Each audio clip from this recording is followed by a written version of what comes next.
I've started a digital detox. Here's what I'm trying to do. I'm trying to lessen the amount of useless information that comes into my brain. I'm trying to do less social media. I'm trying to do less consumption and more creation. And I think that I've got some pretty good tips and techniques that I've discovered while I've been doing the research to try to really implement this to a really, really impactful degree. I thought I would share that with you today on this episode of The Jason Wright Show. Let's do this.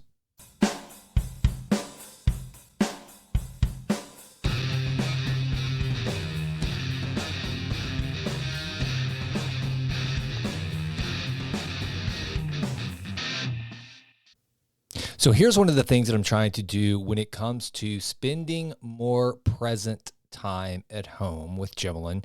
And, this weekend was a great example too. We had Abby home with us, and I want to be very present for those that I'm actually in the physical presence of. So here's one of the things that I'm doing to try to keep my phone at bay. First of all, I basically turn my cell phone, into an old school landline phone. Here's how I do that. I take the phone, I turn the ringer on, and I go plug it in. The idea is that I'm not going to be receiving or sending any texts from after a certain period of time, say 6 o'clock when I get home. Yet and also I will silence the notification for texts, because that will obviously, if I hear the phone ding, there's a text, then that's going to make me want to go check it. I don't want to do that. So it's basically just going to be like a landline. If someone calls me, the phone will ring and I'll go answer it. This is a way, it's doing a couple of things. One, just kind of eliminating text from the way I communicate after I get home after a certain hour. And it just kind of separates me from that, and it keeps me engaged with Jimmelin. One of the things that's really important about this too is that it causes you to enjoy things more. I just watched the other day Dirty Dancing while doing this practice. Put my phone over on the kitchen counter, plugged it in, and I watched Dirty Dancing. Now, you may laugh at that choice, but oh well. I know my sister-in-law doesn't laugh at it because she loves her some Dirty Dancing. One of her favorite movies. Inside joke from the family that she watched Dirty Dancing from a very inappropriately young age. And anyway, Jerica, you're now old enough to consume Dirty Dancing with no judgment. Here's the thing that's really cool about watching movies with your phone completely out of the room, nowhere near you. It's like you're watching the movie for the first time. Try it. There's also science to back this up. Researchers have found that if you give people a phone and send them into a movie, and then you take the phone away from one of the other participants, and then you survey the two after the movie, the person who did not have their phone will almost always rank a higher enjoyment or rate the movie as more enjoyable than the person who had their phone. By the same token, if you have two people go to a restaurant, one has no phone, the other has the phone, and even if the person with the phone has the phone turned off and upside down on the table, just the phone's presence there, you survey them on what they thought of the meal afterwards.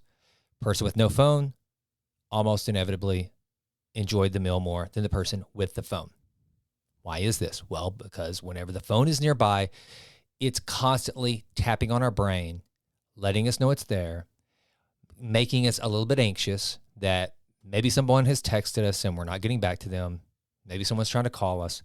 And then the really, really big one is the dopamine hit that might be sitting there through social media, YouTube, wherever. So what I'm trying to do is just trying to cut the cord from my phone as much as possible. Look, the iPhone is a device that is forever a part of our lives. iPhone, whatever, or if you're one of those weirdos that use an Android, whatever. I don't. You people are kind of odd. I don't know. You kind of scare me. You are kind of like the black ops of just the the civilian population out there with your Androids, all like your big flat square phones. I don't know what you've got going on. All I know is that you kind of scare me. I don't know about you people. Just kidding. I'm sure you're fine people. But either way, our cell phones, our cellular devices, they're a part of life. But one of the things they do is they steal our presence, they steal our joy, they steal our attention.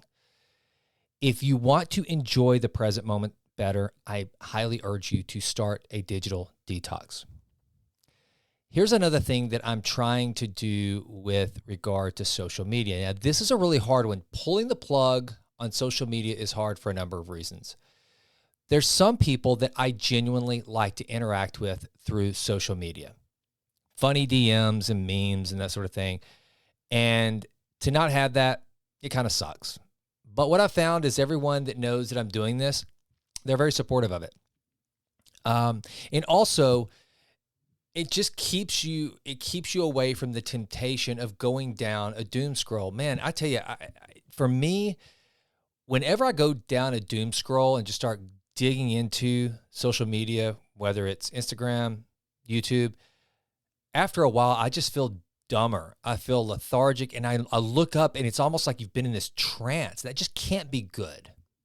The hardest one for me was to take YouTube off. I love watching watch reviews. I like to collect watches. I love watches, and so Jimlin laughs at me that I will sit and watch YouTube videos of watch reviews for like way too long. So I took it off. Now, here's the thing that I've done that maybe you want to try. If you want to do this, if you want to do your own digital detox, one of the ways I've done it is I'm just causing friction. It's amazing how just causing a little bit of friction between the thing that you're kind of addicted to and getting it. If you'll just create a little bit of a barrier, a little bit of resistance, a little bit of friction, it will really have a strong impact. So what I've done is I've left Instagram and YouTube on my iPad. So, which I don't always have my iPad. So therefore, if I'm going to go to those, then I got to get my iPad. It's just getting these things off our phones. Our phones are always with us. And so I'm trying to get my phone to be much more of a black screen with nothing on it. And so far, it's really helping.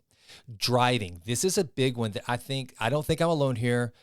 We tend to get really bored in the car. And so if the phone is sitting in the cup holder, it's not unlikely that unless you're just very disciplined and you're very safe and good for you, I will fully admit that in full transparency, I'm not always the best at this. I would pick my phone up and I would scroll at a red light or something like that, or there's a really slow traffic, and I would scroll sometimes. What I do now is I take my phone and I put it in the console. The good news is most every car that any of us drive has Bluetooth, so you're still going to get the calls. Heck, you can even text through Apple Play and those sorts of applications, but I just basically put my phone away, either put music on, put a podcast on, something, put my phone in the console, and just that little bit of resistance causes me to not want to grab it and start scrolling. This has been helpful. Another thing, and I've done this for a long time, my phone rarely ever enters my bedroom. It just, unless I happen to have it with me when I'm walking in and then I'm leaving, I don't let my phone go into the bedroom. And I encourage each and every one of you, especially spouses, don't let the phone come into the bedroom. It's if you're lying in your bed scrolling, that's just not good. And so I would say never let your phone go into the bedroom. And it's weird. You will start, when you start to cut the cord, even though the cord's been cut, you know what I mean, the kind of metaphorical cord. When you cut it, there's a little bit of anxiety, and it's kind of a bizarre thing for a little bit. But I can guarantee you, it will really. There's something about how it makes you just more aware of the present world, the physical world. This is another thing that I've started to do too, as I keep a lot of books handy on my Kindle that you can actually download onto your iPhone, so that to kind of scratch the itch of wanting to do something with my brain, I will just read more. I'll read a chapter of a book that I've started. Every morning I start out by reading on my iPad a book that I've downloaded, and so it will sync. So I'll just continue reading, trying to see how much of that I can get read throughout the week. And the cool thing is, it's weird. Really, that's what we're looking for. We're just looking for a distraction. We are looking for a dopamine hit, but also we're just looking for a distraction. Human beings are not very good at being bored.